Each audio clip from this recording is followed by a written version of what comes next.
Radio Regalo sa Pasko 2021. Radyo Regalo sa Pasko 2021. Madam, maayong buntag. Mayong buntag po, sir.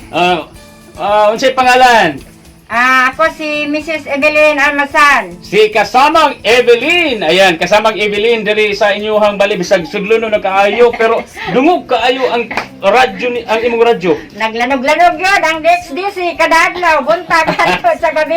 Ayan, grabe. O nganong ganahan mo ikaw maminaw sa DXDC?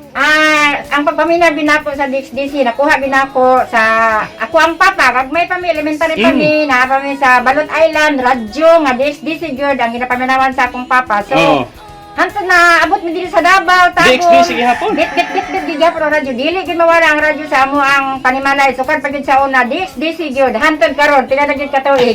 Kay Pasko man amo sab kang dalitan og pang Noche Buena para na nakay panganon sa Pasko.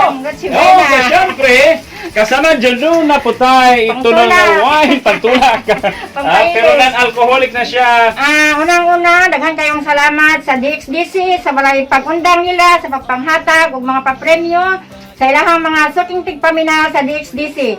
Mao nang sukad sa sinugdanan, hantod karon DXDC gyud ang akong ginapaminawan. Ayan, salamat kay kasamang Evelyn, mga kasama. Mana to si Radyo Manay Biginita, Radyo Man Joel Gray, Taka Animes. Radio Regalo sa Pasko 2021. Radyo Regalo sa Pasko 2021.